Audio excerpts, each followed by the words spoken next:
ଆମର ଦେଖନ୍ତୁ ମୋର ନିଜସ୍ୱ ଫାର୍ମ ଅଛି ଆଉ ସରରେ ଆଉ 21ଟି ଗାଈ ଅଛନ୍ତି।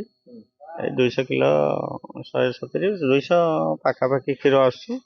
ଆଉ ଏଠି ଆମର ଗାଁ କଲେକ୍ସନ ଯେହେତୁ ଏଠି ମୋର ପ୍ରଥମ, ତାପରେ ଗାଈ ରଖିଲି ଆଉ ଏଇ ନେଇକି କାଟୁଛି ଯେତେବେଳେ ମାର୍କେଟରେ ଚାହିଦା ନେଇକି ଆଉ ଗଭର୍ଣ୍ଣମେଣ୍ଟ ଛେନା ପାଉଡ଼ର କାଟ କମ୍ପାନୀ ପାଉଡ଼ର ଯାହା ଆବଶ୍ୟକତା ପଡ଼େ, କାହିଁକିନା ସବୁଦିନ ପାଇଁ ବ୍ୟବସାୟ କରିବାକୁ ପଡ଼ିବ, ସମସ୍ତଙ୍କ କଥା ବି ରଖିବାକୁ ପଡ଼ିବ। ଯେହେତୁ ତାର ମୋହର ଅଛି ଯେ ଏଟା ଛେନା କାଟିବା ପାଇଁ କମ୍ପାନୀ ବାହାର କରିଛି, ତ ତାକୁ ଆମେ ବ୍ୟବହାର କରୁଛୁ ଆଉ। ମାନେ ଯୋଉ ପାଉଡର ହଁ, ସେଟା ପକେଇବା ଦ୍ୱାରା କ'ଣ ହୁଏ? ପକେଇବା ଦ୍ୱାରା ନିଶ୍ଚିତ ଭାବରେ ଆମେ ଜାଣିଛୁ ଯେ ଏଟା ଛେନା ତ ଆସେ ଠିକ୍ କ୍ୱାଲିଟି, ଏତେ ଅତ୍ୟଧିକ ଦେଇଦେଲେ ସେଟା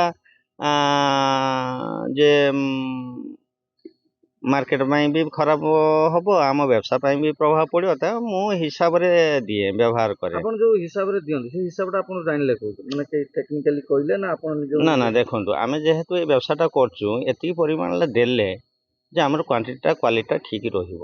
ଆଉ ଯଦି ଅତ୍ୟଧିକ ଆମେ ଜାଣିଛୁ ଏ ବ୍ୟବସାୟଟା କରୁଛୁ, ଆମ ବିଷୟରେ ଜାଣିଛୁ ଯେ ମୋର ଲେବୁଲ ଅନୁସାରେ ମୋ ବ୍ୟବସାୟ ବଞ୍ଚେଇବା ପାଇଁ ଯେତେ ଦୂର ସକ୍ସେସ୍ ମୋ ବ୍ୟବସାୟଟା ଭଲ ରହିବ, ମୁଁ ସେତେ ବାଟ ତାକୁ ୟୁଜ୍ କରେ। ଆଚ୍ଛା, ସେଇ ଯୋଉ ପାଉଡରଟାକୁ ଆପଣ କୋଉ ସମୟରେ ଗୋଳାନ୍ତି? ମାନେ କ୍ଷୀର ଫୁଟିବା ସମୟରେ ନା କ୍ଷୀର ନା ଛେନା ଆଗର ହେଇସାରିଲା ପରେ? ଗୋଟେ କେଜି ପାଉଡରରେ ଆପଣ 10 ଲିଟର ପାଣି ଦେବେ, ଦେଇକି ତାକୁ ଗୋଳେଇବେ, ଛାଙ୍କିବେ।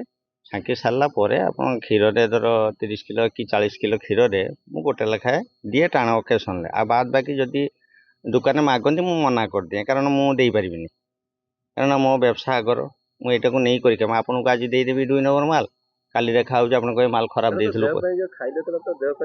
ନା ଯୋଉ ଦେଖନ୍ତୁ, ଆମେ ଜାଣିଛୁ ଏଇଟା ଯେତେବେଳେ ଗଭର୍ଣ୍ଣମେଣ୍ଟ ମୋହର ମାରିକି ଛାଡ଼ିଛି, ତ ଏଇଟା ନିଶ୍ଚିତ ଭାବରେ ଭଲ ହେଇଥିବ। ଗଭର୍ଣ୍ଣମେଣ୍ଟର ଇଏରେ ଏଟା ଆସିଛି ମାର୍କେଟକୁ, ତ ଆମେ ଏଇଟା ବୁଝିନେ ଯେ ଗଭର୍ଣ୍ଣମେଣ୍ଟ ମୋହର ଯେତେବେଳେ ଏଇଟା ମୁଁ କାଟେ ଚନ୍ଦ୍ରକମଲ, ପାରସ ଆଉ ଏଇ ନୈବେଦ୍ୟ। ମୋର ଏଇଟା କ୍ୱାଲିଟି ଠିକ୍ ରୁହେ, ଆଉ ମୋର କମ୍ପ୍ଲେନ୍ ହୁଏ ନାହିଁ। ଆଚ୍ଛା, ଏଇ ଯୋଉ ଆପଣଙ୍କ ଅବ୍ୟବସ୍ଥା ଭିତରେ ପରିବେଶ ନା ସାର୍ ଦେଖନ୍ତୁ, ଆଜି ଯେଟା ଦେଖୁଛନ୍ତି ଲଗାତାର ବର୍ଷା ଫଳରେ କି ମୋ ଘରେ ଦେଖନ୍ତୁ ପ୍ଲାଷ୍ଟିକ ପକେଇଛି, ପୁରା ପାଣି ଗଳିଲା। ସେଥିପାଇଁକା ମୁଁ ଭିତରେ ମାନେ ପୋଖରୀର ଠିକ୍ ଭାବରେ ଯେମିତି ଭିତରୁ କିଛି ନ ପଡ଼ିବ ସେ ବ୍ୟବସ୍ଥା ବି ମୁଁ କରିଛି। ଦେଖୁଛନ୍ତି ମୁଁ ଭିତରେ କାଟେ, ଘର ଭିତରେ କାଟେ, ଫ୍ୟାନ୍ ଦିଏ।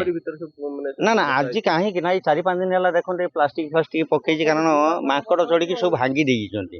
ତ ଏଇ 2-3 ଦିନ ଅନ୍ୟ କେତେବେଳେ ଆସିଲେ ଆପଣ ଦେଖିବେ ଆମ ଘର ଭିତରେ କାଟେ।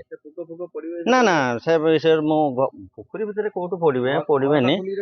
ଆଉ ଘରଟା ବି ଦେଖନ୍ତୁ, ଦେଖିଛନ୍ତି ମୁଁ ଘର ଭିତରେ କାଟେ, ମୁଁ ବାহিରେ କାଟେନି। ଆଉ ମୋ ଘର ଭିତରେ ଦେଖନ୍ତୁ ସେଠି ରଖିକି ଯାଏ, ସେଠି ରଖିକି ଯାଏ। ମୁଁ ଏଇ ଜାମଝାଡ଼ି ମାର୍କୁଣା, ମୁଁ ବେଶୀ ବାଟ ଯାଏ। ରେଟ୍ କେମିତି କ'ଣ ଅଛି? ରେଟ୍ ଦେଖନ୍ତୁ, ଏখানে 40 ଟଙ୍କା ଲେଖା କ୍ଷୀର କିଣୁଛି। ଆଉ ଘର କ୍ଷୀର ଅଛି ବୋଲି ମୁଁ କୌଣସି ରକମ ଦେଇପାରୁଛୁ। ଆଉ ମାର୍କେଟର ସେମିତିର ଦର ରେଟ୍ ନାହିଁ, କାହିଁକିନା ସବୁ ରେଟ୍ ବଢ଼ିଲାଣି। ଦୋକାନୀ ବି ଚାହୁଁନାହାନ୍ତି ଯେ ଆଉ ରେଟ୍ ବଢ଼ିବା ପାଇଁ, ଆମେ ବି କହିପାରୁନୁ। ଚିନି 70 ଟଙ୍କା ନା ହେଇଗଲାଣି, ସେ 220 220 200 ଏଇ ଭିତରେ ଅଛି ଆଉ।